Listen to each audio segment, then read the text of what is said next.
What's going on? What's going on? We'd like to welcome you to the Truth Be Told Flex podcast. I am Judah.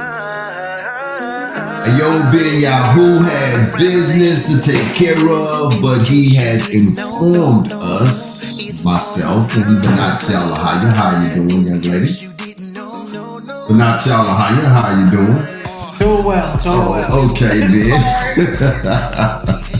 He has informed us that he will be back next week. We cannot wait, but in the meantime, myself and Benat, we have pretty good work lined up for tonight. I think it's going to be great. So we want to welcome y'all here to the show. Going to do it like we always do. That's the sounds of Roshan Judah and the Truth Be Told Flex podcast original theme music. With that being said, we're going to have a pretty good time tonight. I agree. I'm ready. You ready? Yep, I am ready. I got no choice but to.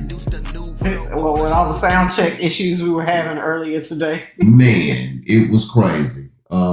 Telling Ayo that, and he was laughing. He was like, man, every week, man, this audio will work Thursday, Friday, Saturday, Sunday, Monday, Tuesday, become Wednesday, a couple of hours before the show, it want to fail. It without fail every week, man. So that's why it's important to come in a little bit early, make sure everything is going the way that it's supposed to. Don't take anything for granted. And but yeah, we're here. I think we're gonna have a pretty good time tonight. Yamay, I want to say shalom and welcome. Thank you for being here tonight. Mr. Tarian, Ayo, shalom, Iki, you and your family, tell the fam I said what's happening. Anything you need to say before we get started? No, I'm ready. Let's do it. Yeah, let's do it, man. In sports, I do want to start off with sports. It was something that I saw that was interesting. Me and Ayo was talking about this. Tennessee. Quarterback Tennessee. Well, he's no longer the quarterback of Tennessee. Yeah, that was crazy. Yeah. This young man decided that he wanted to hold out. I don't know, man. It's crazy to me that we have gotten to this point, right? That these college players are now starting to hold out. Like in the NFL. I was telling you that I was actually kind of proud of Tennessee and how they handled it. I've always believed that these kids should have been making something, but I've always said, and you remember that, yeah, they need to be making something, but you can't make them rich. Well, y'all done made them rich now, right? And they're starting to act rich. This is no longer just a collegiate game. This is now a big business. And this kid at Tennessee, he went in and threatened to sit out. Tennessee said, look, ain't nobody bigger than the team. I don't know who advised him of this because he was already working on, was it an $8 million deal? I believe it was $8 million. Mm-hmm. He was already working on an $8 million deal that he wanted to go back in and renegotiate the $8 million deal. And Tennessee was like, look, we are going to go our separate ways on this one here. And you really can't be mad at Tennessee for doing that at all. What was your thoughts on that? As much as I don't necessarily care for Nick Saban, this is one of those things that he actually said that made a lot of sense some years ago, that the NIL making those changes and paying athletes was going to be a problem. It was going to cause some of the issues that we're seeing now. But from what I understand, it was more so the young man's father that initiated a lot of the contract talks and having him hold out. And let's be honest, as a parent, with how I'm not sure how old this young man is, but you have a lot of influence on what your children do. And if your parent is telling you to hold out, you hold what your parent is telling you as gold. Right?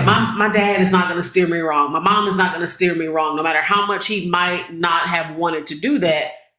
From what I understand, his dad is the one who was pushing it. So he decided, I'm going to follow what my dad is saying. My dad been living a lot longer than me, so let me do what dad says, and this is where it got him. So I don't think it was necessarily fair to the young man if what we're being told is true and that his dad initiated that. I don't necessarily think it's fair to the young man, but that's case hurrah, that's life. Yeah, exactly, man. Yeah. I was looking at that and I was saying to myself, this is crazy. And it was you who brought it to my attention. Shalom, Jamil, the truck rattler's in the house. All praises to you and your family, brother. Thank you for joining us tonight. But yeah, I was like, I don't know who advised this young man that, you need to renegotiate this $8 million. And this was an $8 million NIL deal that he had received before he even left high school. So we talking about you playing high school football where you was making no money, coming into college on an $8 million deal that you had, and now you want to renegotiate this deal. And now, from the way, and I don't know a whole lot about the NIL deals and how they work, but from my understanding is that you get paid if you play, right? Right. And so it's like sponsorship for the most part, name, image, and likeness. Right. They using your name, your image, and your likeness to help sell their product, whether it's coffee, shoes, shirts, or whatever, right? And so if you're not on the football field being able to play, then that means that whoever it was that was sponsoring you, the chances of you getting that money now is probably out the door, man. Yeah, right? Exactly. So, it's unfortunate, like you say, for him, but this here is life. And then when you're dealing with these colleges, especially a college like Tennessee, just think about that, Tennessee. These people are upset at the fact that these young Negroes is making all this money to begin with. And then here you come thinking, look, who you think you is, man? Tennessee was here before you. Ain't gonna be here. And Tennessee gonna be here after you. Yep. We don't need you the way that you think that we need you, homeboy. You know what I'm saying? So I'm hoping that he learns something from this. I hope he fall back gracefully, but I do believe that this is not going to be the last time we're going to see some foolishness like this. Yeah. I do think at the end of the day, this whole NIL deals and the money that these kids are making, we're just seeing the onset of it, right? It's going to change. It's going to morph 100 times over before it really kind of settles to where it needs to be. But this is the beginning stages, the initiation. You're going to see what works, what doesn't work. Where the failures were, where the successes were. So I think it's a matter of time before we see this thing kind of shake itself out. But I do think it's unfortunate for those athletes, and specifically in this case for the young man in Tennessee who lost not only a deal, but I'm sure playing a sport that he loved. He gon' somebody. He gon' somebody be will, playing but football. It won't be in Tennessee. Nah, he ain't gonna be in Tennessee. Right? It won't be in Tennessee. It will not be in Tennessee. Yeah. So that is true. I have an announcement to make too. By the grace of the Most High, I was gotten in contact with earlier this week from Jamil the Trunk Rapper.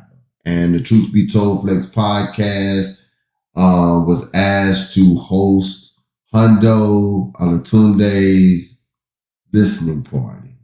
It was originally supposed to be scheduled for the 2nd, but the 2nd was not a good date for myself. So we're going to schedule it for the 3rd. I got to get with Jamil. We got to work out everything that we have to do. So, but the date is locked. People, so please join us on the 3rd of May for the listening party of Hundo's Alatunde's new album that is going to be coming out. And I can already tell you right now that we're going to have a really, really righteous, great time in the Most High. So I want to thank you, Hundo, and thank you, Jamil, for the offer, for allowing us to, to be a homestay for y'all, man, and be able to bring that to the forefront, man. So yeah, so y'all join us on the 3rd of May. And yeah, for that listening party. I also want to give a quick all praises to the Most High as well. My daughter, 21 years ago, she came into this world. Man, that it went by so fast. So fast. 21 years ago. Man. This young lady came into this world. That is the last of the Mohicans as well. For sure. Yeah, that is it. But yo, so my baby, I wanna, we don't really celebrate birthdays over here in the house of Shahir, but like I tell people all the time, I do not overlook birthdays, right? I don't overlook them, don't care how people feel about that, but the Most High blessed us to be in care of that young lady this time 21 years ago, and she has been nothing but a delight to me and my household. I love you, baby.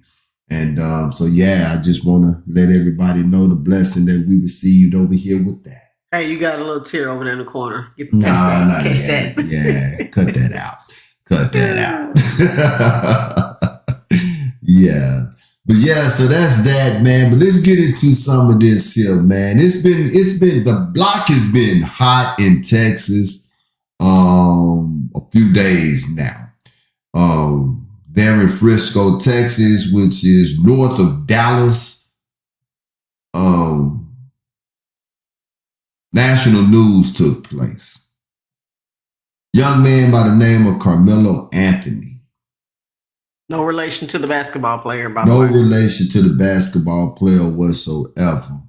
But both of those names is kind of, you know what I'm saying? You got Karmelo Anthony, Austin Metcalf, you know what I'm saying? Yeah, but yeah, Karmelo Anthony, man, this young man, he has made news.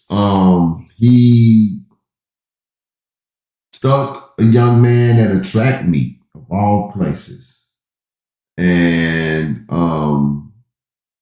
everybody has been talking about it. Everybody have their theories about it. Everybody, have their mixed emotions about it. And so what we're going to do tonight, we're going to take a lot of time and we're going to talk about this. We're going to feel it through. We're going to see where it could potentially go, right? Where it is now, the climate that is in the air, how it's being politicized, because it always has to be politicized. We're gonna talk about these things tonight, and we're also going to talk about Donald Trump and these tariffs that he is imposing on just about every nation that is doing business with America. The way I look at it, in all honesty, is that Donald Trump is being used to amputate America from the rest of the world, right? But who's to say? But we're going to talk about these things tonight, so y'all stick around. Unfortunately, there is no Beyond Critical Race Theory tonight. People, I have been sick. I have felt better. Then I have been sick. Then I felt better. Then I've been sick. And to be honest with you, I don't know where I am right now, if I'm sick or if I'm better, but all praises to the Most High, girl. So with that being said, I was not able to get a Beyond Critical Race Theory in. Ayo will be back tonight, and I know he's going to come back with a whopper, but let's get into this Karmelo Anthony discussion and this Donald Trump tariff talk. Karmelo Anthony, 17-year-old teen there in Frisco, Texas. He was at a track meet. Was this last week? I believe it was the week before. I think it was on the 4th. It was on the 4th? Okay, then so. If you could find an image of Karmelo Anthony and Austin Metcalf, if you can find an image of him, go ahead and pull that up. Yeah, they were at a track meet, man, and it was early morning too. And know what happened during the track meet, but Karmelo Anthony, I believe it began to rain. He went up under a tent of one of the teams that was there, but it wasn't his particular school's team. Austin Metcalf, mind you, he also have a twin brother. I want to say his name is Hunter Metcalf. I could be wrong about that, but I think it's Hunter Metcalf. Austin was like, yo, you know, you in the wrong tent. You need to leave. And at that time, Karmelo Anthony was like, you know, I'm not going to leave. And it was reported in the police report that Austin was like, touch me and see what happened. Then he also came back and said, punch me and see what happened. And at that time, Austin Metcalf got up to grab Karmelo Anthony, and Karmelo Anthony pulled out a knife and poked him in the heart, and he ran. All of this was at a track meet, at a school event. All of this was at a track meet. Now, reading the police report, I can honestly say at Frisco, I was kind of shocked with reading that police report. I'm a little familiar with Frisco. The arresting officers at this time, from what it is that I read in the police report, they was really professional. They handled the situation, you know what I'm saying, pretty decent, especially in a place at Frisco. A lot of people don't know about Frisco. Frisco is really not all that known to being that kind to Israel, right? But they handled this situation here pretty solid. The thing that stuck out to me the most is one of the things that I want to talk about. After you just heard what happened at the track meet, Austin Metcalf, he also was 17 years old, got stabbed in the heart after, I guess, an altercation ensued. But after they arrested Karmelo Anthony, the very first thing that jumped out at Shahir that was odd was that off the top, 17-year-old kid, yes, what it is that he did was bad, but this was a kid who had never been in trouble as far as any felonies or anything like this. No legal trouble. No legal trouble. There you go. No legal troubles. On one report that I read, he had a 3.7 GPA. He was active in several things within the community from the things that I seen. Pretty upstanding young man. City of Frisco gave him a $1 million bond. That just like, boom, I could not understand that. There was nothing at that particular time. After I saw $1 million bond, there was nothing that I couldn't move past that, because now I'm trying to understand what would make Frisco give $1 million bond. So I Googled what would cause a judge to pass down $1 million bond. But not. And so what Google told me was a judge would set $1 million bond in Texas. Okay. G Stan the man, shalom, brother. Thank you. Thank you for being up in the house. Yeah, so it says that a judge will set $1 million bond in Texas if they believe the defendant is a significant flight risk or poses a danger to the community. So a flight risk, you would have to have money to flee. Am I correct? Yeah. I mean, to flee far enough away, you don't have to have money to flee. I mean, he could get on 75 and go, you know, south into Dallas, but you ain't gonna go far. I'm talking about to be a flight risk, you would have to be somebody who would have a substantial amount of money. I can see you giving $1 million bond to a celebrity or to an athlete or something like that. Somebody who have means to be able to get up and go. Right. there's nothing about this 17-year-old in Frisco, Texas that made me feel like that he would have been a flight risk. What about yourself? Well, I don't know enough about the family to say what kind of money they do or do not have, but there are a couple of other factors that come into play when you're talking about setting a bond. So it is basically seriousness of the crime, murder versus a theft, and in this case, this was a death. Criminal history, past offenses can make the amount higher, which you specifically spoke about. He didn't have a criminal history, never been in trouble with the law. Flight risk and a danger to the public. Violent crimes generally warrant a higher bond, but again, that goes back to criminal history. Ties to the community. Do they have a lot of family, friends, or do they have roots planted here? In this case, I would say yes. He went to high school here, so he's from Louisiana, though.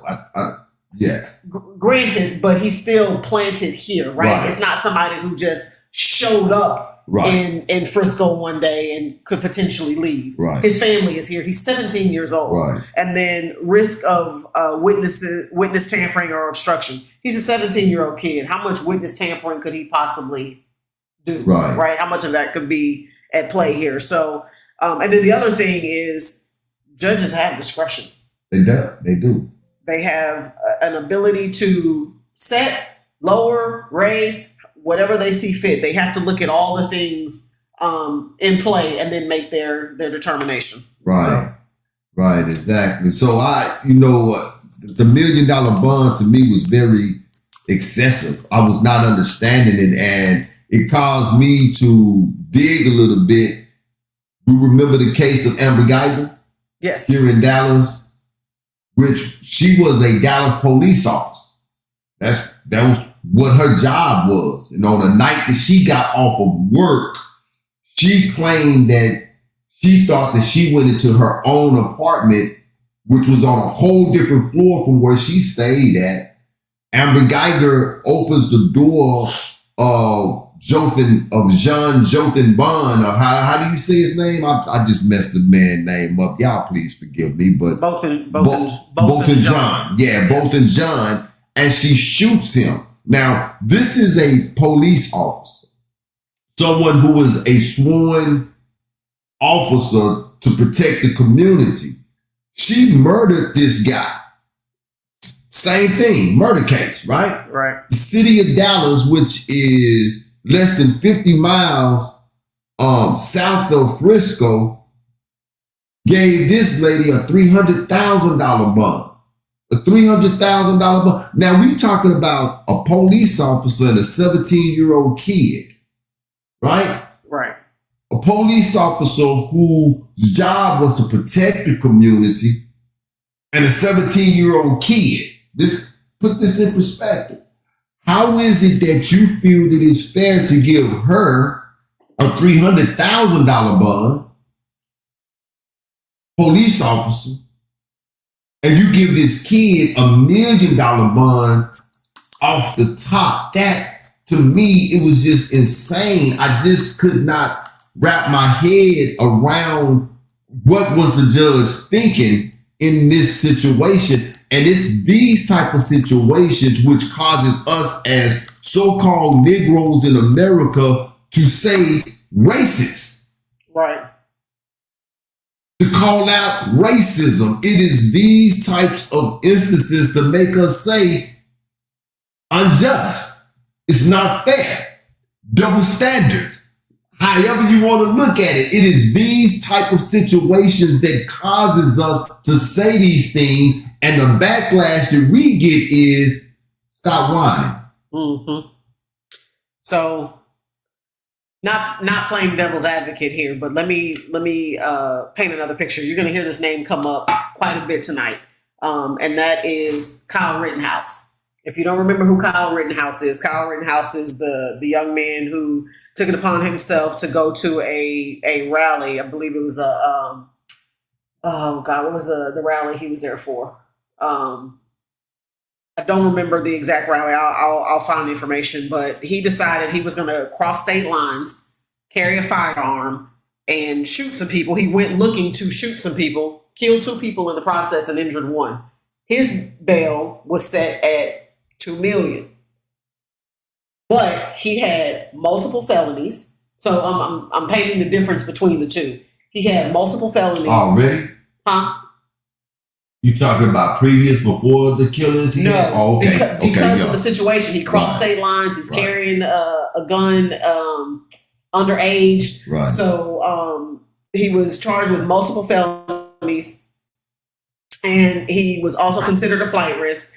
And there were concerns that militia groups would step in to cause harm and defend him by any means necessary. So his bail was never reduced. However, he never really had to worry about it because people came in and paid his, like, I want to say November 20th is when his bail was set, and it was shortly thereafter that he was able to get out.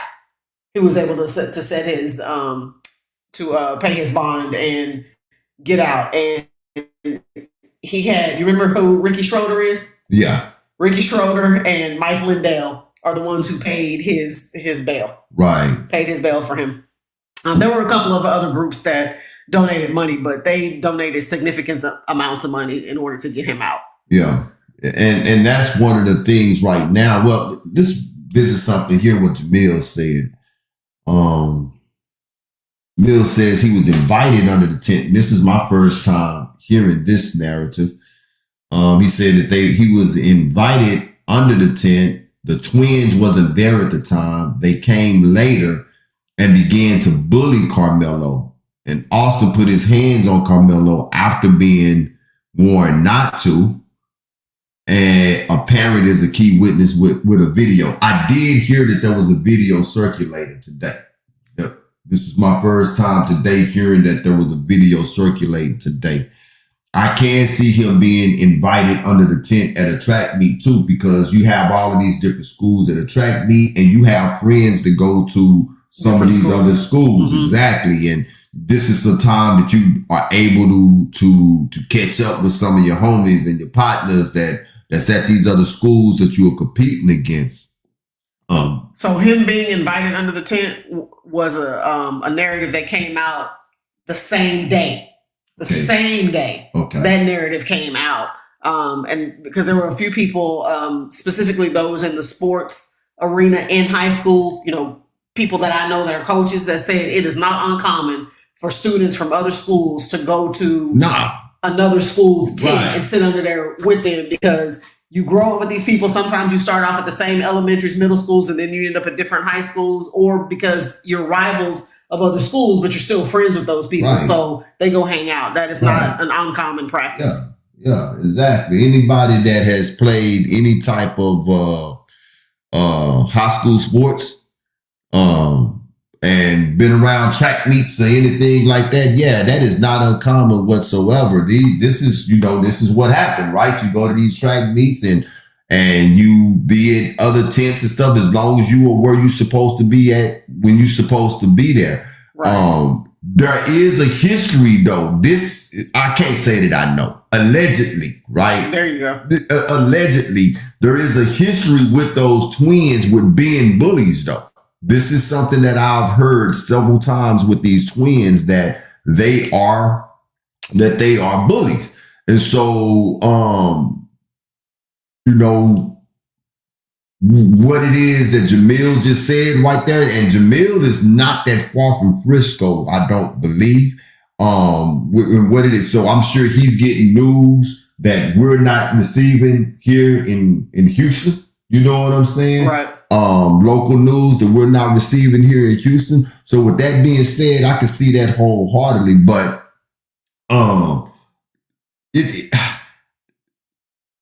this is the thing that keeps nagging at me.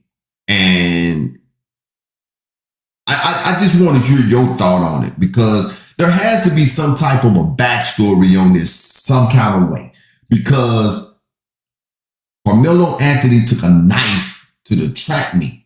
That's what keep tugging at me. Like, I'm putting myself in my 17-year-old mind, still in high school, going to a sport event, track meet, any sport event or whatever, why would I take a knife to this sporting event, to this track meet? You see what I'm saying? You're going to compete. And this is what's just like nagging at me. If I was an investigative detective on this case, or defending Karmelo Anthony, I can't move forward with my investigation or my process of defending you until you get me to understand why you had a knife at the track meet. So, my logical thinking, as a former athlete myself, when you go to these track meets, it's not like a basketball game or a volleyball game, maybe a tournament. Maybe you can compare it to tournaments, but specifically track meets. Track meets are outside, right? Mm-hmm. So you know you are going to likely be there all day long. Most of the time, as an athlete, you bring your own set of snacks, right? Whether it be apples, bananas.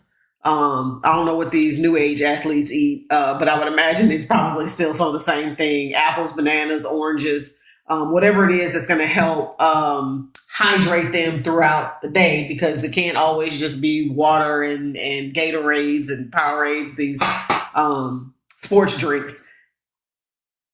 Is it possible that he brought a knife for some of the snacks that he had, depending on what those snacks were? And the other question that I've not heard answered is, what kind of knife was it?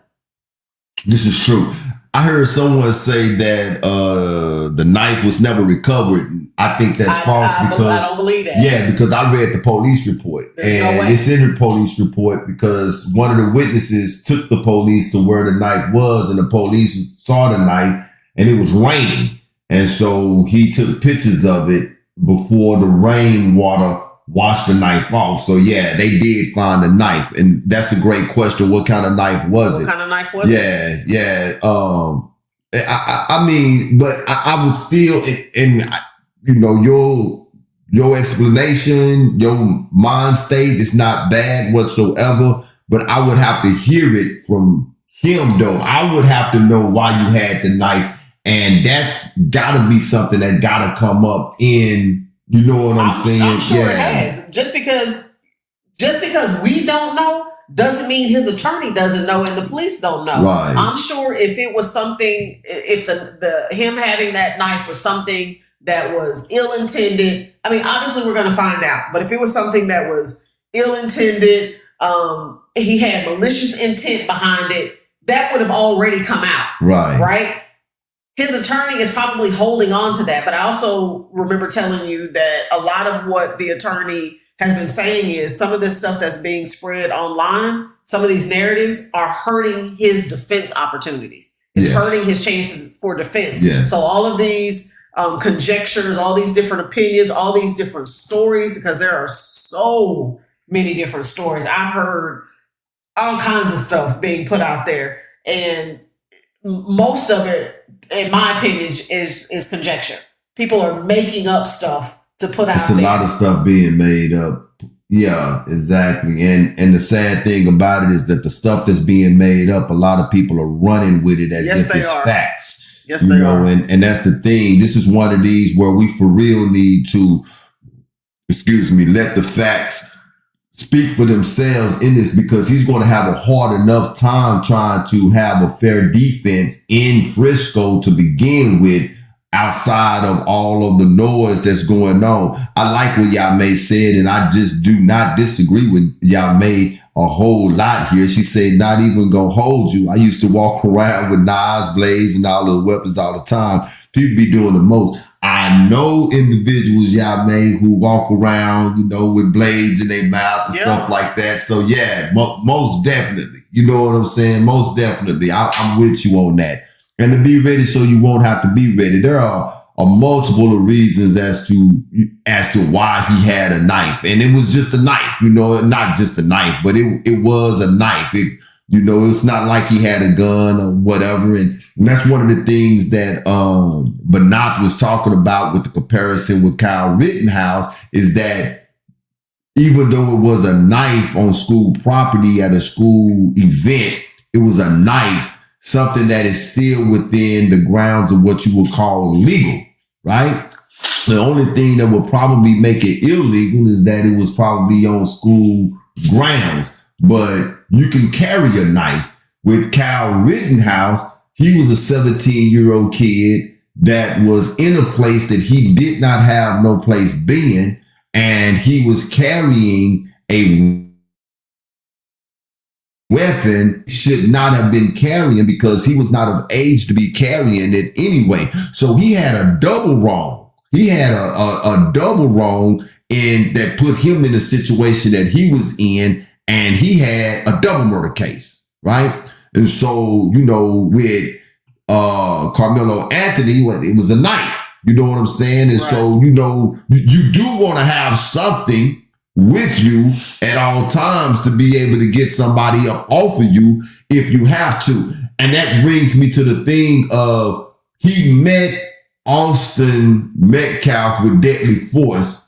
And as you read the police report, it don't seem like Austin Metcalf came at him with deadly force. Now, this knife could have been used as an equalizer because Austin Metcalf was the brother of a twin, Hunter Metcalf, right? Am I correct? So with that being said, because I know that that's going to be one of the prosecuting's things, is that he came at them with a force that was not equal to the force that came to him. He was grabbed, right? Because that's what the police report says, that Austin Metcalf grabbed him and he stabbed him, right? But going back to what Jamil, the truck rider, said, is that the twins was not there. They came later, and then they began to bully him. Now, I heard the living brother, Hunter, today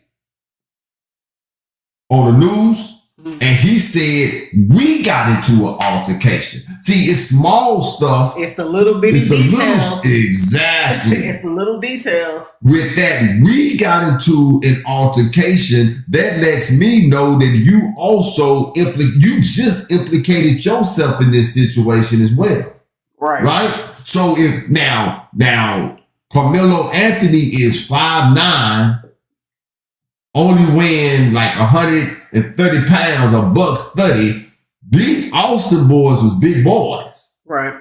These wasn't no little boy. These some 200 plus size boys, and I think that they like between 5'10" and 6 feet tall, right? So you can't tell me that, and Texas is a stand your ground state, for those who don't know, right?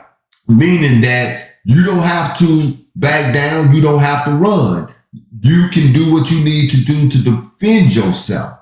And so if these two 5'10" to 6 feet tall boys began to get the better of this 5'9", $130 boy, he has the right to get them off of him by any means necessary. So that within itself, if this is something that does come out in court, I believe that he have a better chance of winning his self-defense if it comes out that the two of them, that the two of them was ganging up against him, man. What do you think?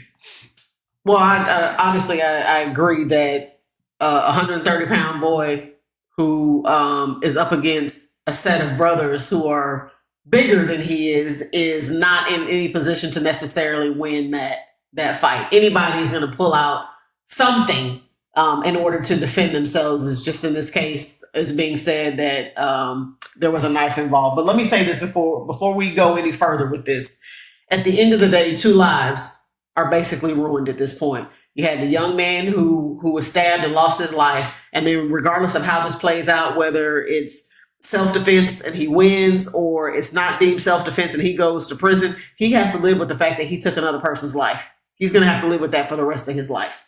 So aside from us giving our opinions, our spins on the story, the narrative, how we think it can play out, should play out, or is going to play out, I think it's important to recognize that 2 lives are now over as a result of.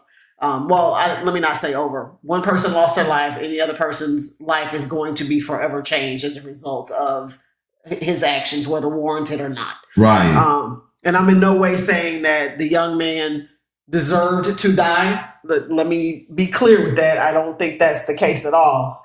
However, if in the event he really was defending himself, then those are the consequences that you suffer when you decide to put your hands on somebody else. Right. So right. I'll leave it at that. But yeah, I do think the self-defense approach may be difficult if some of the information that we have heard and learned is not true. But again, there's so many different narratives out there right now on social media, in various news outlets. It's really hard to know what the truth is. I don't know how much they're talking about this in the DFW area, but I could tell you here in Houston, I'm hearing more about this on social media than I am mainstream news. And the reason why, if this was reversed, if these roles were reversed, this would be all over the news, man. I'm talking about major news. We talking CNN. We talking Fox. We talking all the local newses and all of this. They would be talking about it. And we know how they do. We know their track record. Their track record is always, when something like this happen, they go and find every little detail that they could find. If the boy at 5 years old stole something from one of his friends' birthday parties, they would have brought that up. You gonna know about it. You gonna know about that. You know what I'm saying? They gonna tell you about that. Anything that they can find. And I'm thinking that one of the reasons we're not hearing as much about this is because the background of Karmelo Anthony is probably a little cleaner than what they would like it to be. Correct. You see what I'm saying? And there may be some stuff, and look, this is just me. There may be some things in the background of this Metcalf family that they really don't want to be exposed. I didn't have time to edit this video the way that I would like to, but I do want to bring this out because if we don't bring this out, their show not going to bring this out. And I'm taking a page from their playbook on whenever something happened, let's go back into their history and bring it out. Let's see what type of people was raising these Metcalf boys. I just dropped a video in there. Could you run that for me?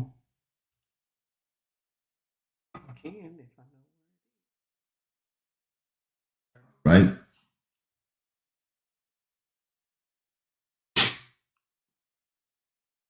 It's up on the media assets. I understand that. I'm trying to find which one it is, but it's I think that's that last one. Yeah, I got it.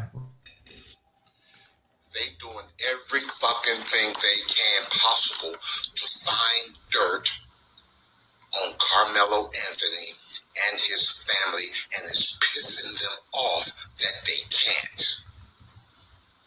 That family is spotless. Other than these fucking videos that they're trying to flash on social media of Karmelo Anthony giving the finger and possibly maybe holding up a fake plastic gun. Other than that stupid shit, the media can't find shit on Karmelo Anthony and his family. They want so bad to drag that family through the fucking mud so they can look bad on them come trial time. How many times you seen a black celebrity get arrested, then go to court and sit in front of a jury that's not of his peers? That's exactly what's gonna fucking happen to Karmelo Anthony if we don't get on the ball and try to find some evidence to clear this fucking kid. I'm the only fucking one pushing this.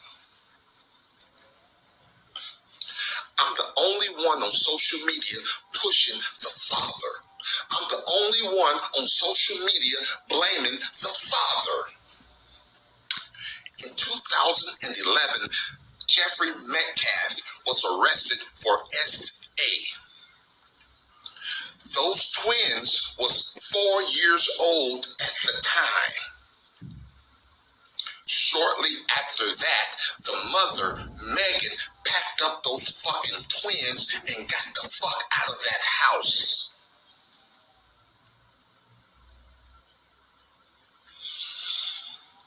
Let's put the blame on him.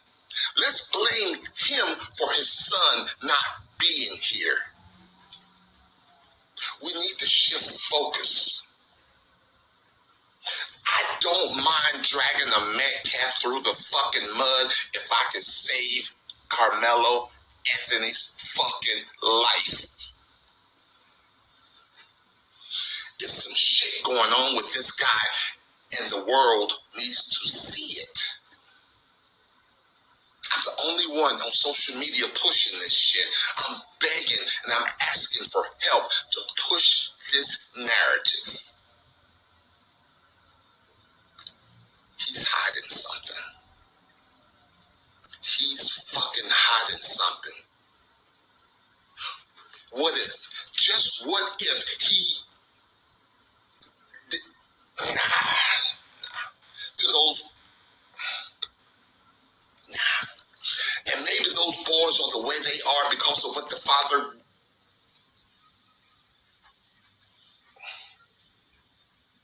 I would harbor resentment for the rest of my fucking life. Maybe those boys had to grow up a little bit faster than other 17-year-olds.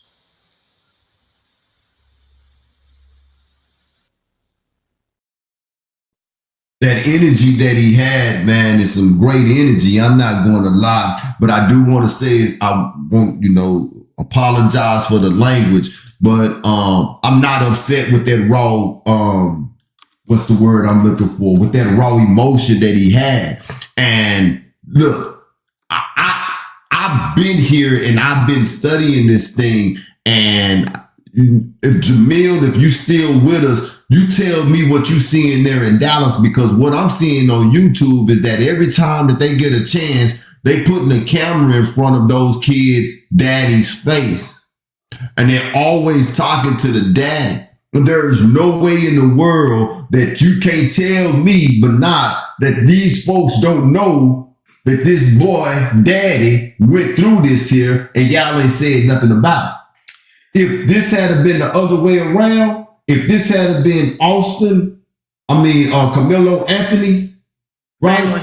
Yeah, family history. They would have definitely. It'd have been out there. Yeah, it'd have been exposed. So let me show you the image that he's talking about that's been circulating on social media. So supposedly, this is not a real gun. This is not a real gun. This is a toy gun that they are advertising as him, being a bad actor. And then from my understanding, this image right here is altered. That's not even him. That's just what I understand it to be. But this is the images that he was talking about that they currently have of Karmelo Anthony. Yeah. And then if you go back and look at almost any image you pull up, if you Google Karmelo Anthony and you Google Austin Metcalf, every picture pretty much of Austin Metcalf is showing him in this calm demeanor, and they primarily show Karmelo Anthony's mugshot. As far as we know, man, Austin Metcalf and again, it's just my opinion. That could have been a whole Aaron Hernandez. You know what I'm saying? We don't know. We don't know. You dig what I'm saying? Right.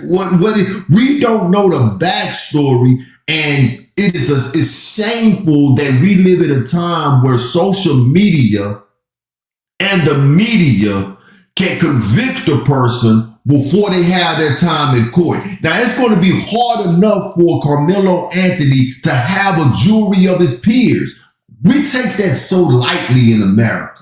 We don't understand what jury of peers really mean. Right. We take that so lightly in America. I can guarantee you that this kid is not going to have a jury of his peers that is going to be hearing this case for him.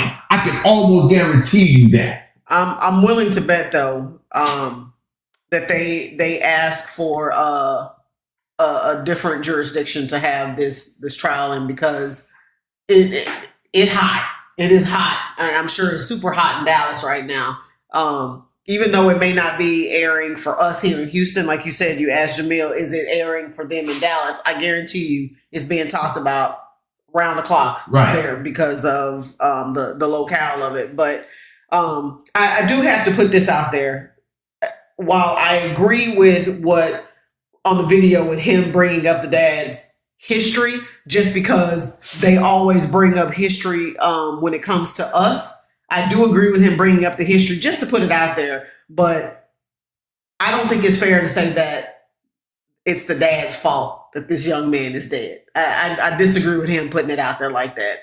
That's just my opinion on it. I understand what you're saying, and your thought is validated, but we don't know the character that. And the way I looked at it, as soon as he said that, the first thing came to my mind was that these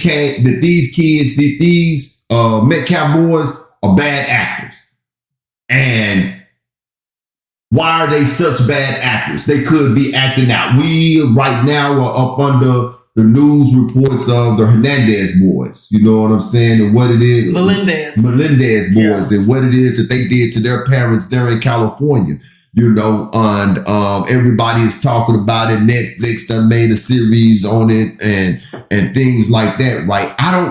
What's going to come out in this trial is how it should come out in this trial, should I say, is the character of these Metcalf boys. This is what we should be paying attention to. Now, before we shift gears, this is something that I do want to say, though, is that it's shameful that they are making this political and racist, right? This is a sad enough story as is. 17-year-old kid whose life is probably in ruins for the rest of their life. Another 17-year-old kid has lost his life. Two families right now have lost. Can we agree to that? Correct. Two families have lost right now. But I do feel like, and Ayob and me, we was talking about this here a little earlier. I do feel like that they are politicizing this and making this racial in the way that they are doing it to change the climate. And to be honest with you, that this could be a bait to get the community emotionally charged. And with Trump being in office right now and the way things are right now, nothing is settled, right? Everything is up in the air. He is flexing his power. And we have heard how he talked too. We have heard his rhetoric and we have seen his actions. I don't like, what's that dude name to make the Muddy shows? Tyler Perry. I don't like Tyler Perry whatsoever, but he had a line in one of his plays, which is, when a person show you who they are, believe them. Trump is showing us who he is. Really quick, that is a Maya Angelou line. He just borrowed it. Okay, then there you go. It got even more clear. Right. Appreciate that, man. But he is definitely showing us who he is right now. And I do believe that they are going to try to use this incident and use it as a bait to get us emotionally charged, to get us to hit those streets and to begin to protest and to begin to get into an uproar. And I do believe that this could be a very dangerous time for us right now. I agree 100%. Hence the reason why you're seeing, again, we don't necessarily, it's not national news, right? It's not out there, but where you can see it is on social media. And where is everybody pretty much getting their news from now? It's social media. I don't know if you were going to hit this, so forgive me if I jumped the gun, but one of the other narratives that's being put out there is that GoFundMe account for Karmelo Anthony was not used for his bail. Right. 1 second. Go ahead. That it was not used for his bail. It was used to purchase a new house for his family, vehicles, and security. So there is some truth to that, but not the truth in the way that it's being presented in social media.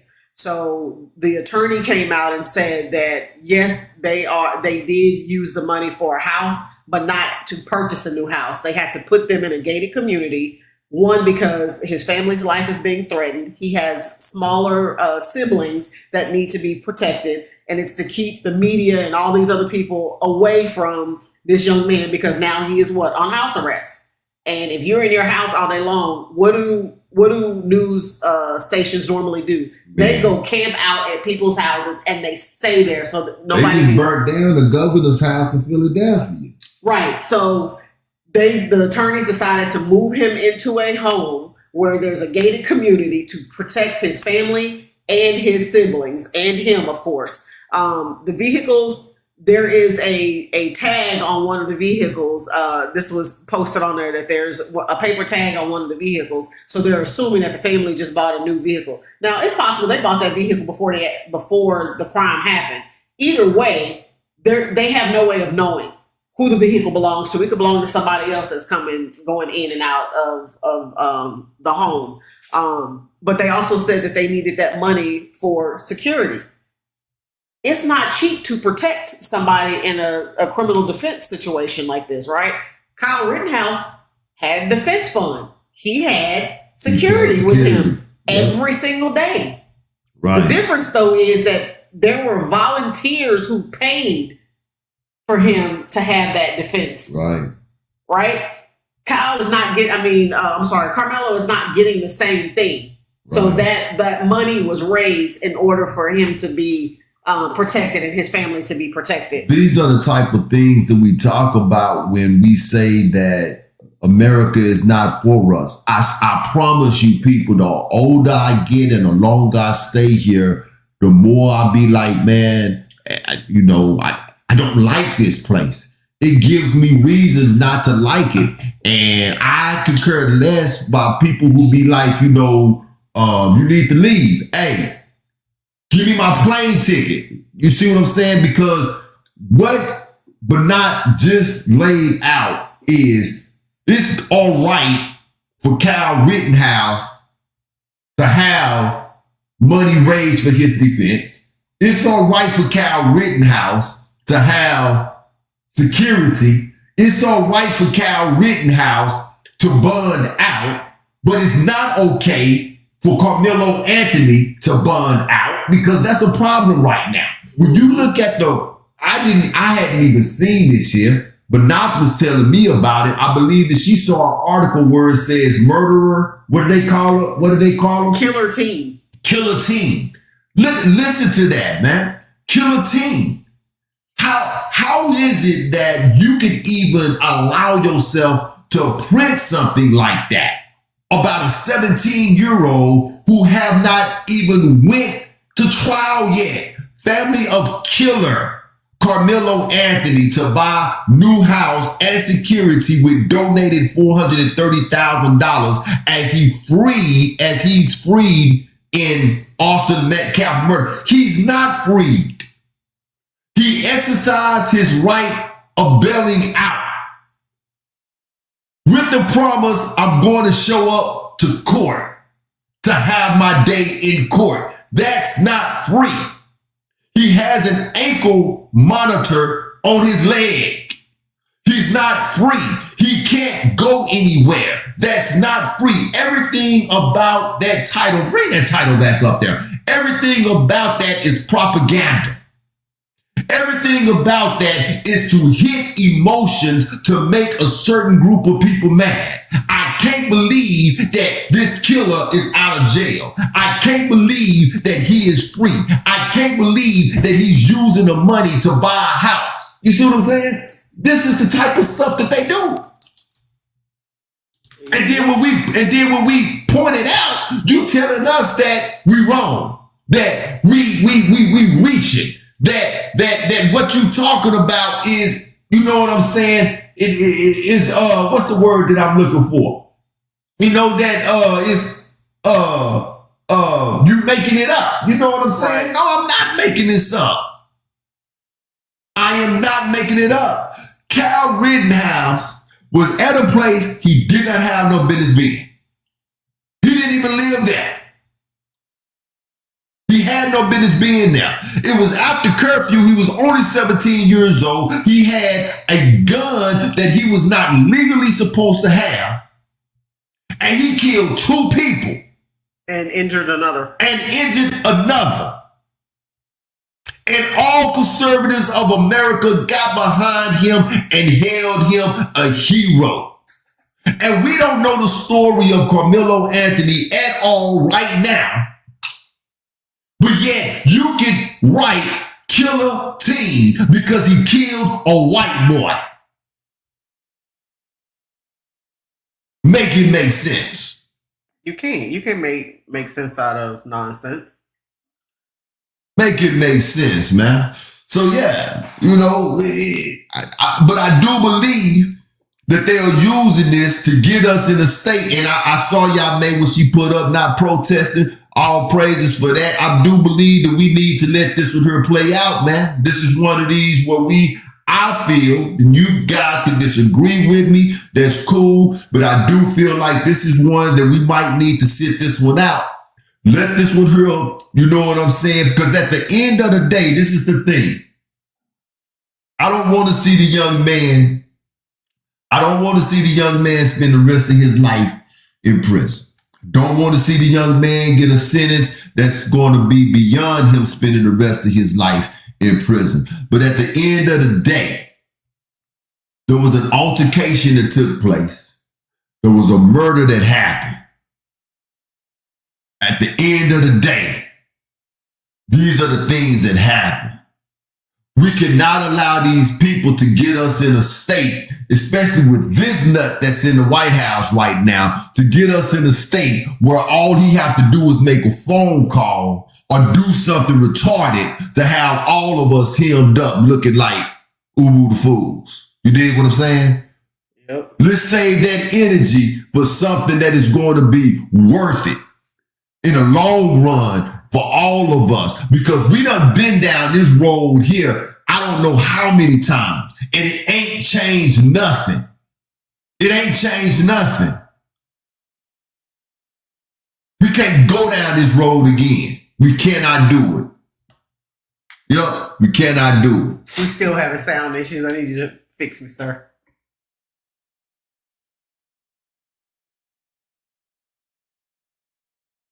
Good. I'm good. All right. So yeah, so that's that, man. About this time here, we'd have probably had Ayo, Ben Ayo, Bon, Ben Ayo, Ayo, Ben Yahoo. All his aliases giving us beyond critical race theory, but we don't have one right now. So with that being said, is there anything else with the Karmelo Anthony case that you want to talk about that we didn't talk about that you think that we should have? No, I think we've pretty much covered everything. Obviously, there's going to be more for us to follow back up on as more information comes out, and more information is going to come out. And as it does, we'll provide updates as we can with what we've learned, new things that have occurred, and just kind of follow the story and see where it leads. But I will say I have to follow that sentiment. This is one of those that we definitely need to sit out.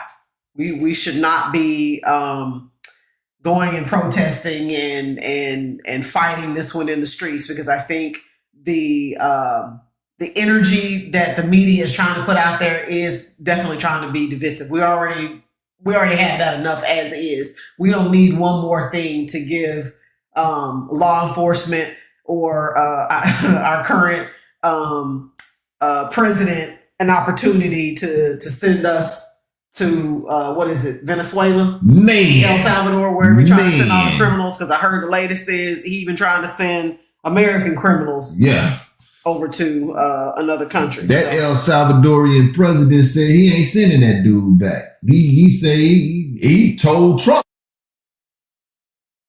Yep, I agree with you. G-Stand demand. They want us to act. They waiting for Yeah, it. they waiting for us to act the fool. Do yourselves, do our community, our nation a favor and sit. When I say nation, I'm talking about Judah. Sit this one out. Just wait and see what happens. And even if it turns out, not to be on the positive side for Mr. Anthony, I think there's a lesson to be learned in this, obviously for everybody. But I think we need to just sit this one out and let it play out the way it's going to play out in court. Yeah, because and to be honest with you, I don't believe that the young man is going to get a fair shake. I'm not, but again, this is one of them. We done been down this road, how many times in America? You did what I'm saying? But remember, everything was going to be different. Right. Florida, everything was going to be different. Right. Here we are. Right. Again, nothing has changed. Right. So. Exactly, man. So, yeah, I can just imagine how the news is and the atmosphere there in Dallas, man.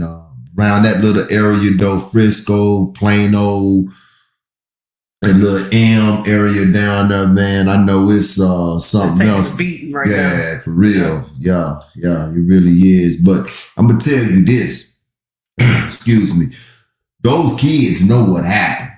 Yeah, of course. Those kids know what happened. Of course. And if there is any solace to that being said, is that the thing with kids is that if you get them jokers, you get the right ones, you're going to get the truth. Give enough rope and they're going to hang themselves. Yeah. There's two sides to every story, and the truth is going to be somewhere in the middle. Exactly. Yeah, so. You get the right one, you're going to get the truth. Let's move on to these tariffs, man, that Trump is imposing on just about every country that is doing business with America. Before we just dive off into that, I have to ask you, Manat, what are your thoughts on the tariffs? Begin. So let me start here. I've had a few people just in conversation, including our own children, that have asked the question, what is all this stuff I'm hearing on the news about tariffs? What is a tariff? And I know we have a very, very educated audience. However, sometimes there are people who aren't comfortable asking that question, even though there's a plethora of information to go out there and Google it. I'm just going to throw it out there. For those of you who haven't had a chance to go check it out. So what do tariffs do? What are they? So they increase the price of foreign goods. It makes imported items more expensive compared to local products. So, for example, cars that are made here in America versus cars that are made in Japan or anywhere else. And it helps domestic companies compete with those companies, right?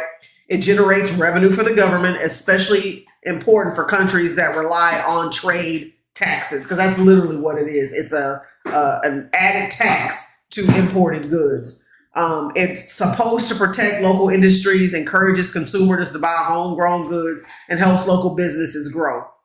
And it punishes or pressures other countries. And the tariffs can be used in trade wars and negotiations like the U.S. and China situation right now. So we have talked ad nauseum about the tariffs. Here I go again. Somebody does not want us to. Yeah. Okay. But we have, we've talked ad nauseum about the tariffs and what's going on with the tariffs and, what it is. You and I talked about this earlier this evening. It's one of those situations. It's too little, too late.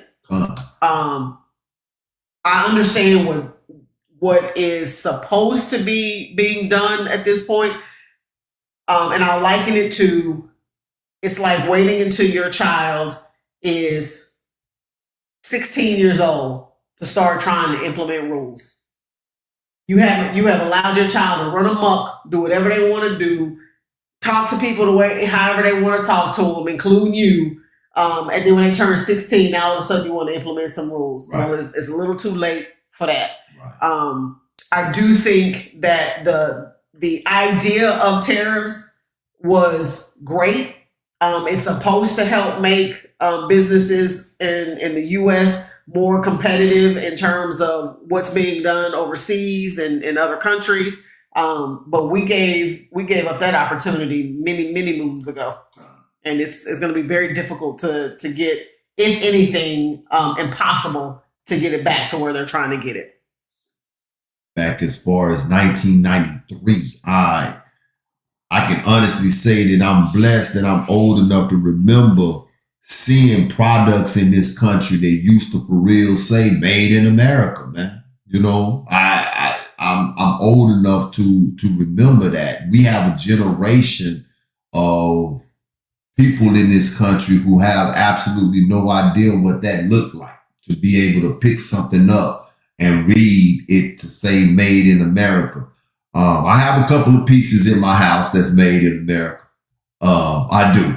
And red blood, white Americans are proud of these couple of pieces that I got that's in my house that's made in America.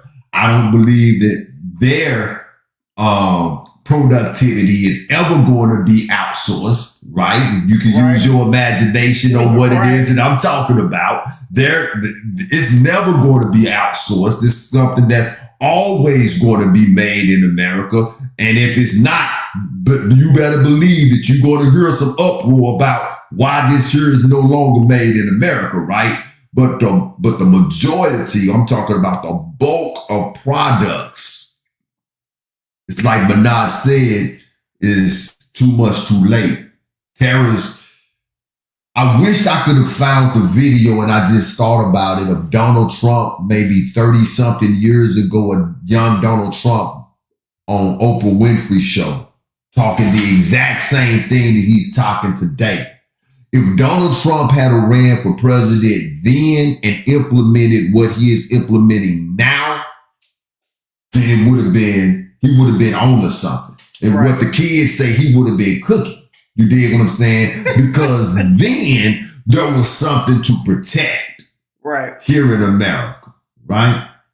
So before we just get into this, I'm going to ask the Truth Be Told Flex podcast family, just ask yourself, and as you come across answers, put them in the chat box. Help me out.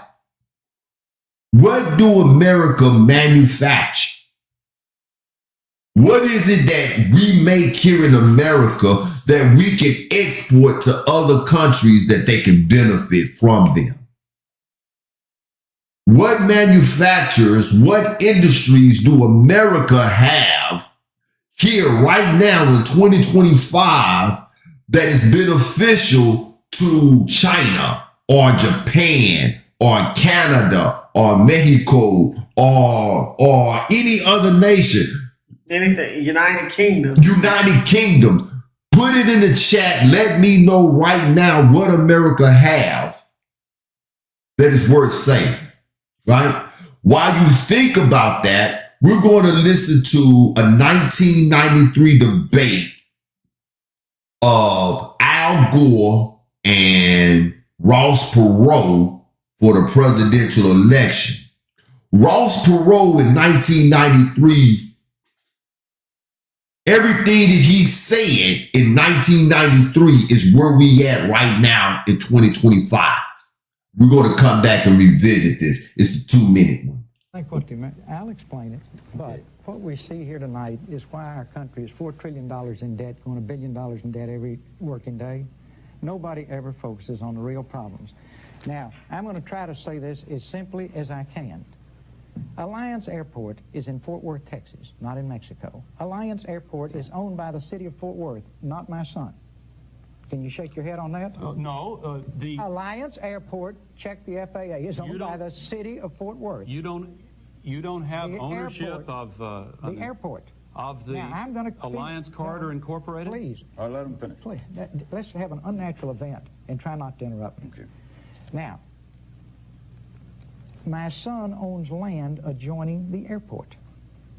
Now, the purpose of that land is to build factories and warehouses to be so that industrial goods can be moved by rail and by air. Just now, watch my lips. The jobs will be created in Texas. Texas is in the United States. The workers will be United States citizens. They will be paid U.S. wages. It is a job creator in the United States of America. and all of this other silly putty they throw up. For example, the free trade zone concept goes back to the 1930s. It is nothing new about the free trade zone concept. You have to apply to the U.S. government to get it, and if it didn't make sense, I guess they wouldn't have given it to him. But it is not aimed at doing business with Mexico. You're not involved in Mexico it? will be a tiny little part of this whole operation. Okay. Am putting my country's interest far ahead of my business interest. You would do whether with NAFTA? I would, no. When I'm in a room with corporate America, the first thing they say is, Perot, why don't you keep your mouth shut? You could, with your resources, make more money than anybody else. Here is the NAFTA game. By U.S. manufacturing companies cheap right after NAFTA passes, that are labor intensive, that make good products, that have marginal profits. Close the factories in the U.S., move the factories to Mexico, take advantage of the cheap labor, run your profits through the roof, sell the company's stock at a profit, go get another one. That's what they do now. That's exactly what they did to America, people. That rundown that he had there at the end. He had Al Gore so uncomfortable, but Al Gore was a professional politician at the time. He didn't let you see him sweat. He just kept interrupting Ross Perot in that debate, right? Yep. He just kept cutting them off because he didn't want the people to listen to what Perot was actually saying, because what Perot was saying was factual. They had an agenda to take the industries and the work out of this country and put them in these other nations. Ayob used this analogy all the time about the frog in the water. If you turn the water up on the frog slowly, he won't be realizing that he's cooking until it's too late. And that's exactly what they did to all of us. We were the frogs in the water. I told you I'm old enough to remember Made in America products. I was asking Safai today. You remember Curtis Mathis? Mm-hmm. There was a Made in America TV. Mm-hmm. Go and try to find a Made in America TV right now. Mm. And definitely don't hold your breath while you're doing it. You see what I'm saying? They turned the fire, they was turning the fire up on us so slowly that we was not realizing that we were losing jobs. We was losing production. America was changing. Unemployment rate was going up, not because people was losing jobs, but because they was taking jobs offshore. And Ross Perot was telling you, this is what NAFTA, which is the North American Trade Act, this is what their goal was. North American Fair Trade Act, exactly. This is what their goal was the entire time.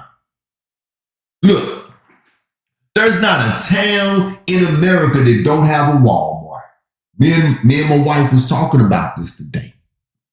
Walmart is a fruit of NAFTA. Walmart is a problem. There used to be hardware stores here in Texas that was called True Value. True Value Hardware. You could go to True Value and you could buy hardware that was made in America. The beautiful thing about hardware that's made in America is that it was Americans that made it, which meant that Americans had jobs, correct? Yep. Then True Value was an American store, which meant that their money was still where? In America. It was circulating here. So now, let's say that we had real tariffs during this time. What that would have done, it would have protected True Value from a hardware store from China. There's a hardware store over here with words on it we can't understand. The only thing we know is a hardware store, right? It's cheek, hardware. Boy, stop. Right? It's over there. They selling the same thing that True Value is selling. But we're going to tax them and we're going to make their products more expensive, even though it's the same thing, because we're going to make sure that the American people buy their products from where? True Value. Mm-hmm. So tariffs within themselves is a good thing, but what are the tariffs going to protect in 2025 when everything that America got is imported? I'm talking, man, look at here. There are so many things that are imported from other countries right now, and it's not even just the imported goods. We had this conversation earlier when I was talking about try calling a call center for your products and services that you use over here. You're going to be hard pressed to find that most of these companies or any of these companies are here in America. They even offshore the customer service. Huh. If you call about your light bill, the only thing that you're generally going to find that's local is your water bill because they ain't figured out how to put it overseas yet. Right. But if you call about your light bill, 95% of the time, it's somebody in another country answering that phone. Right. Telling you about when your light's going to be turned back on. There's so many services that the call centers are in other countries because it is cheaper for them to hire those individuals, train them to allow them to take the calls over there than to pay the American people over here. Yep. So, and this is what we were talking about last week when we was talking about nationalists and globalists, and when I couldn't get my words together for the globalists. Globalists have absolutely no loyalty. There is no one that have loyalty to the American people. The government don't have loyalty to us. They don't. To the people, put it that way, right? They for real sold this country out with NAFTA. And now, 30-something years later, you got Trump. And Trump was talking this talk 30-something years ago. The same thing that he's talking now. Trump said the most beautiful words in the world is tariffs. And people wasn't listening to him. People laughed at him 30 years ago. And he was not lying. Yep. Because you got to think about it. Before there was Walmart, let's take Starbucks, for instance. Do you know Starbucks was started by two writers and, two teachers and a writer. And it was a coffee bean distributor before it was a cafe. Mm-hmm. Back in the 70s in Seattle.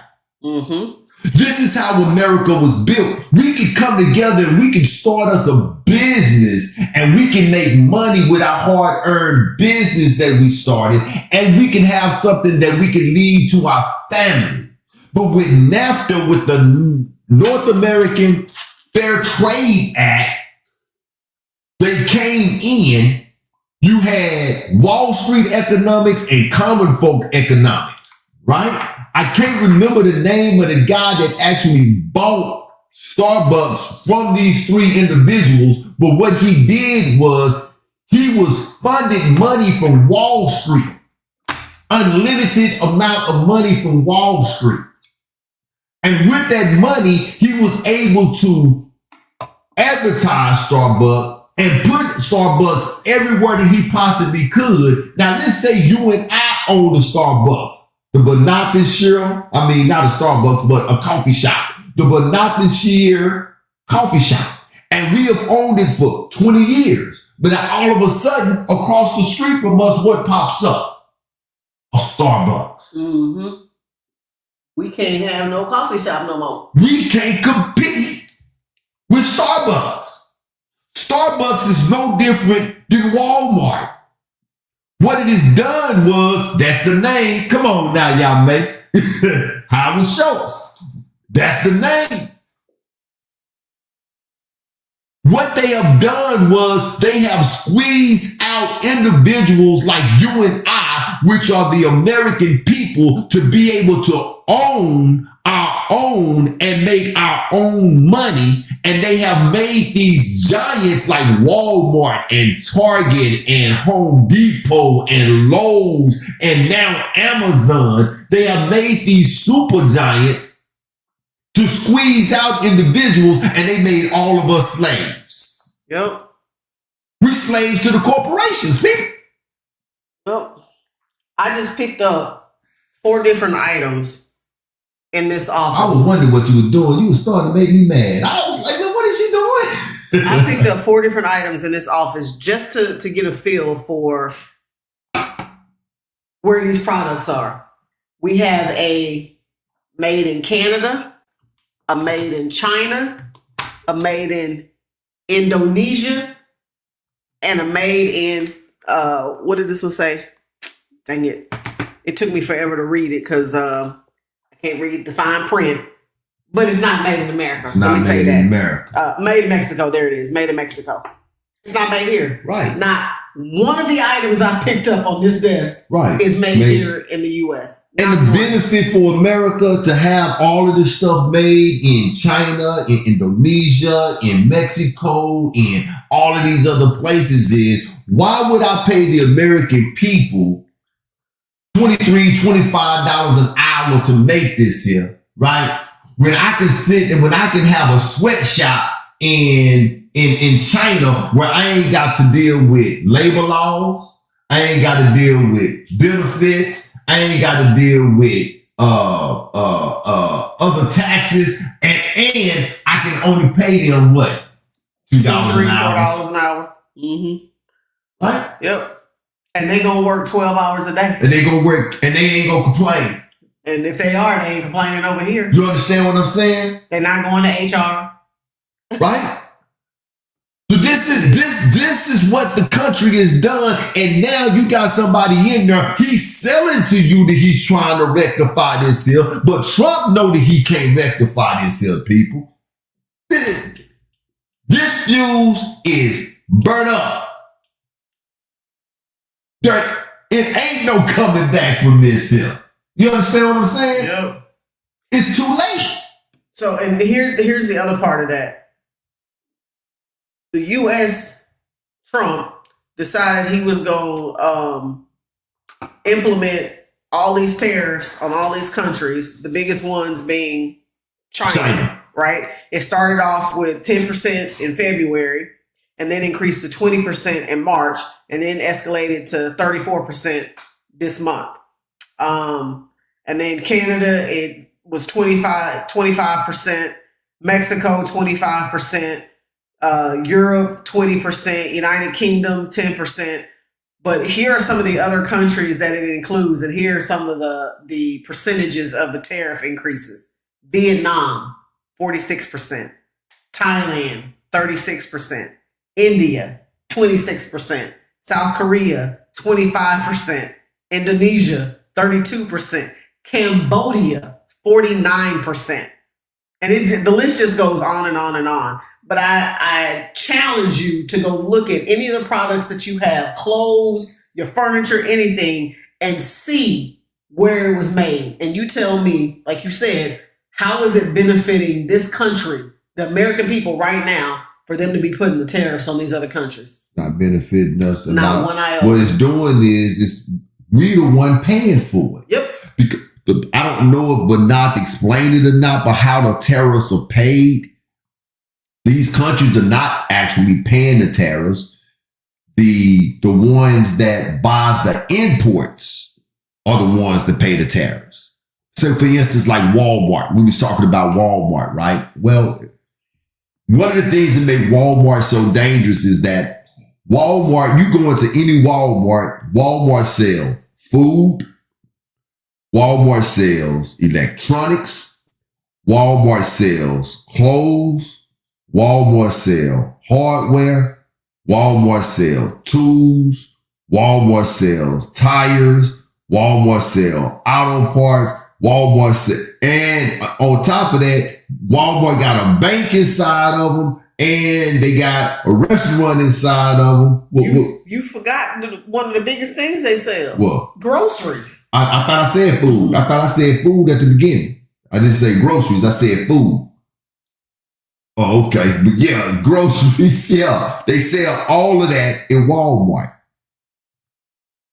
Everything that's inside of Walmart, though, is imported. Food is imported. The groceries are imported. the electronics are imported, the tools are imported, the hardware is imported. Everything inside of Walmart is imported. So the tax, when Bernard was telling you what they are, it is a government tax. This is a government income. So the government taxes Walmart for buying from China, from Indonesia, from Mexico, from Cambodia, from all of these different places. Well, that means that if you went to buy this, give me a price of something that said Walmart. Blasted pickles. And it's how much? $3.85. $3.85. This before tariffs or after tariffs? This is before the tariffs. $3.85 before tariffs. Well, Trump done hit let's say the blasted pickles come from China. He done hit them with a 35% tariff, right? So now that price done went from $3.85 to 35% more. Forgive my math, is not on par right now.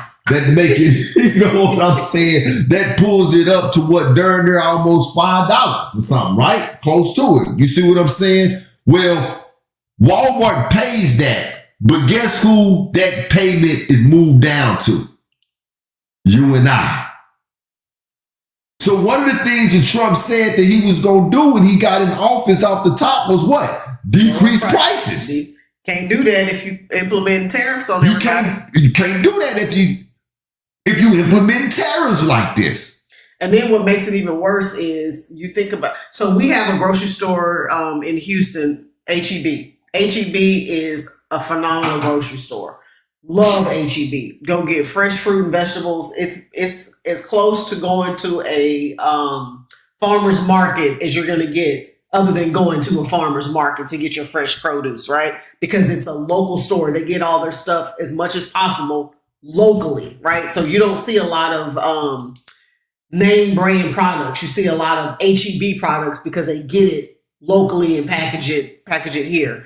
But one of the things that happens is, and we talk about this all the time, if I go to Walmart and I can purchase these pickles for $4, my favorite pickles are blasted pickles, and I get them for $4. Well, H-E-B sells blasted pickles too, but the problem is H-E-B has to raise the price a little bit more. So even with the tariffs and your math didn't math, it would be $5.19 for Walmart to sell those same blasted pickles.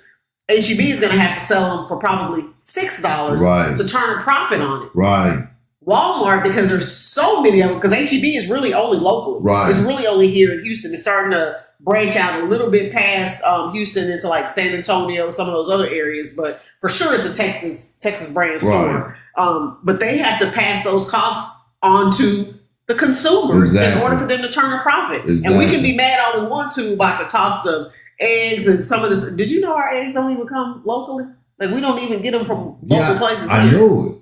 It's ridiculous where most of our eggs come from. But that being said, you can be mad all you want to, but in order for them to turn a profit and stay in business, they have to pass the cost on to us. They got to. Exactly. They have to, man. And so, you know, really what I see, and this is my opinion, you guys tell me if I'm far left or out there, you know what I'm saying? My opinion, they are using Trump as a tool to amputate America from the rest of the world. Because what he is doing now is he is taking America and he is creating enemies from some nations that used to be our allies, like Canada. He just created an enemy with Canada. The tariffs was a really great thing 40, 50, 60, 70 years ago, right? Mm-hmm. Really great thing to have.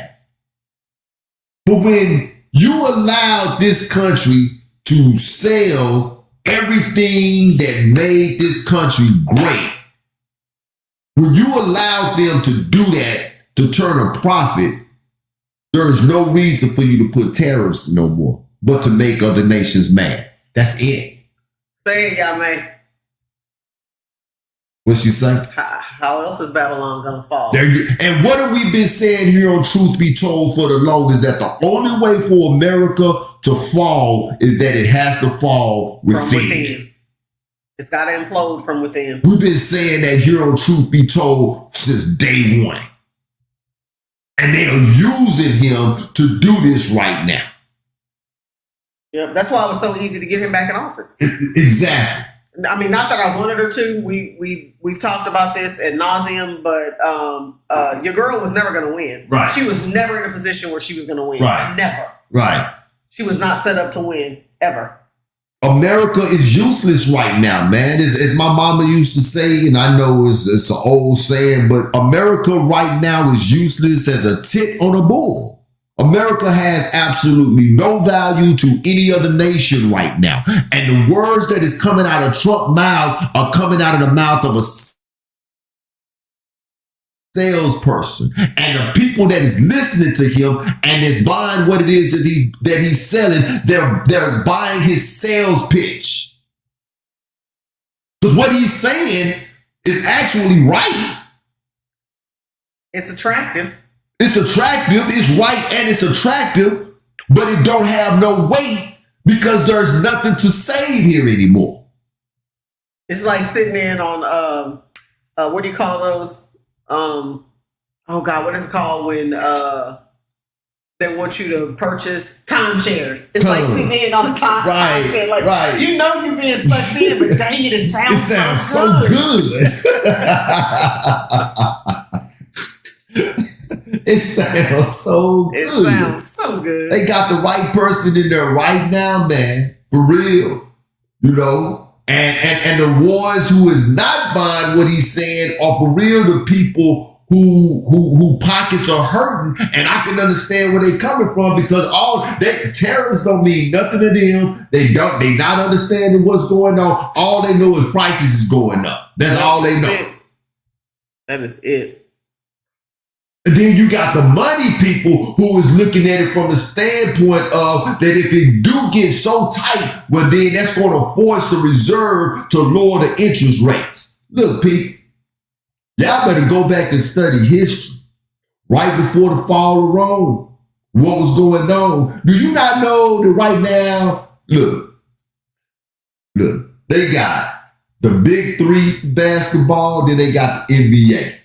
And they got the G League for y'all who want to watch, right? They got college football and college basketball. We talk about it all the time right here on Truth Be Told. Hey, they got the NFL, and as soon as the NFL is over with, they hit you with a USL. UFL. Yeah, You get what I'm saying? Hey, if that's not enough for you, I believe that they still got the XFL. On top of all of these shows that they got coming out, these movies that they got you going back to the movie theaters right now. You see what I'm saying? Well, we're being entertained. We are being entertained, people.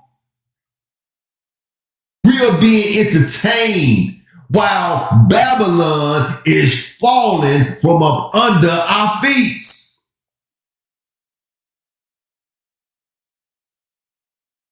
Japan is selling American bonds, U.S. bonds right now.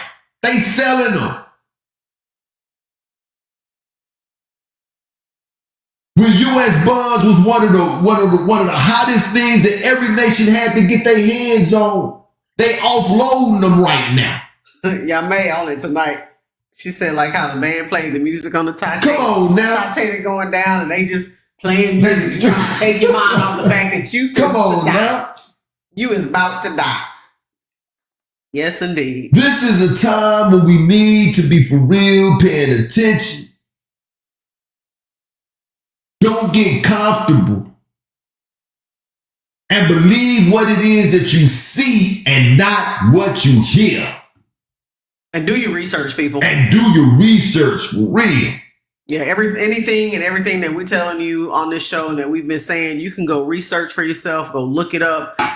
But if nothing else, go educate yourself to make sure you understand what's happening, not just with these tariffs, but with all this other stuff that's going on in our country, whether it be the political climate, whether it be your people supposedly went to space. All the women that supposedly went to space. Man, the times are starting to turn though. They talking about they hate this woke culture. Yeah. They hate all these people who claiming they woke. But it's a bunch of people out there who now realize that they've been duped for years about some of this stuff. Yeah, it's crazy, man, the stuff that's out here right now. And these folks get on the news and they be smiling and lying so daggum.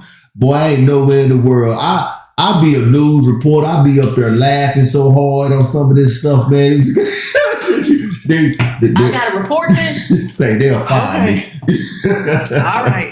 They would fire me, yeah. And be reporting it with a straight face. Yeah, man. They be doing it with a straight face for real. But yeah, people, this is where we are at. We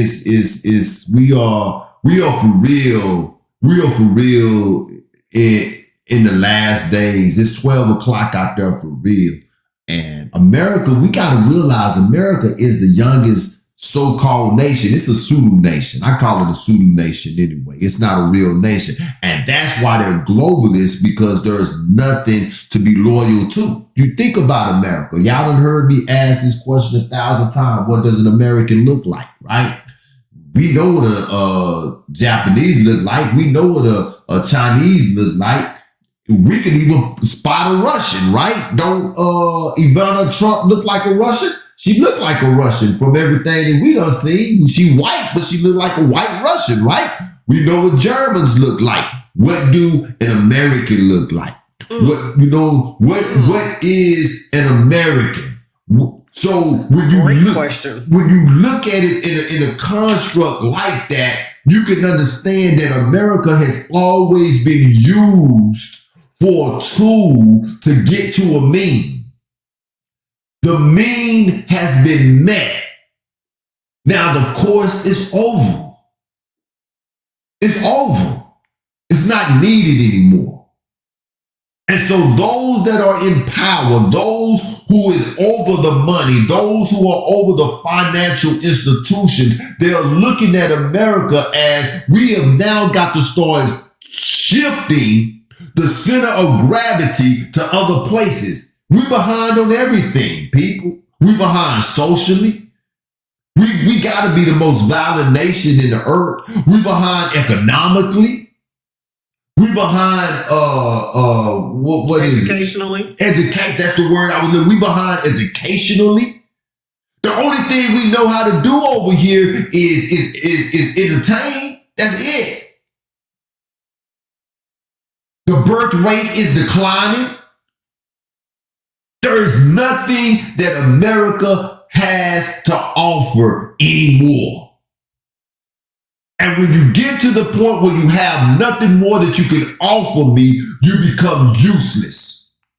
And when you become useless, then it's time for me to pick up my hat and put it on and move on.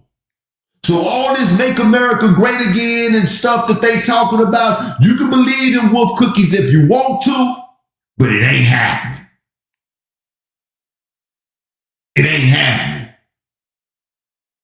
Life as we know it has changed drastically, and it's never coming back, people. And it's going to continue to change. Never coming back. So that's the show tonight. Hey, I'm out. We got one more video clip of Ross Perot. Hit that one. Yeah. You can move your factory south of the border, pay $1 an hour for labor, hire a young 25. That's assuming you've been in business for a long time. You've got a mature workforce. Pay $1 an hour for your labor. Have no health care. That's the most expensive single element making a car. Have no environmental controls, no pollution controls, and no retirement. And you don't care about anything but making money. There will be a giant sucking sound going south. So if the people send me to Washington, the first thing I'll do is study that 2,000-page agreement and make sure it's a two-way street. So you had Daddy Bush and Clinton up there, left and right of Ross Perot, who was an outsider. Ross Perot was the Trump in his day, or what Trump is now. Two trilateral union guys. Two guys that are on the inside whose job is to suck the life out of the people. We ain't nothing. We as people, we are nothing that means than to make the elites more rich. That's one of the reasons why they sold everything off, to make us slaves to the system so that they could get richer and richer off of us. Ross Perot was just wise enough to see the system, but yet he still had love for the nation, right?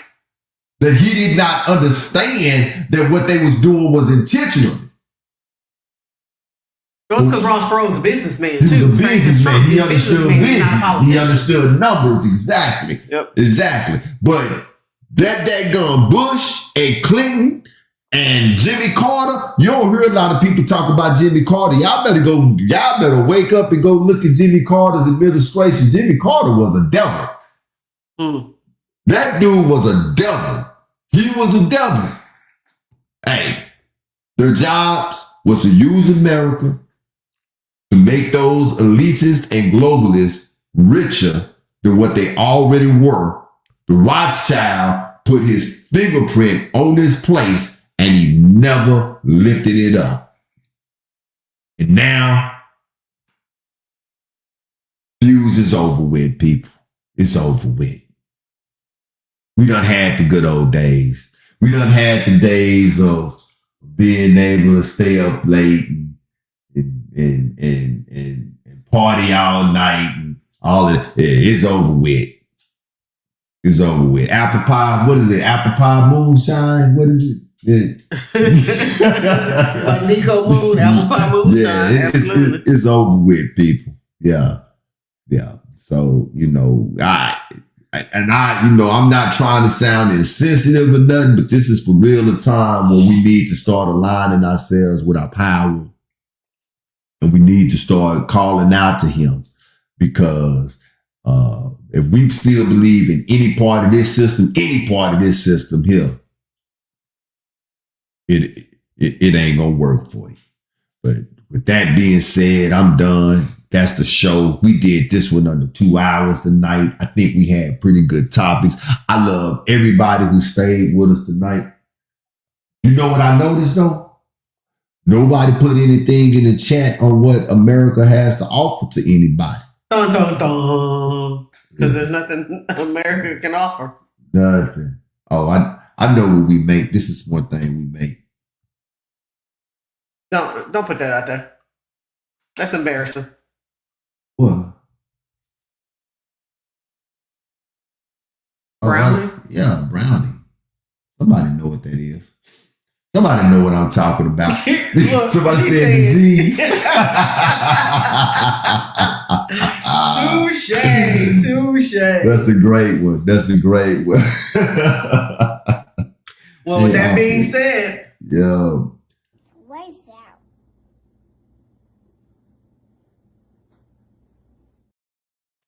We can't wait to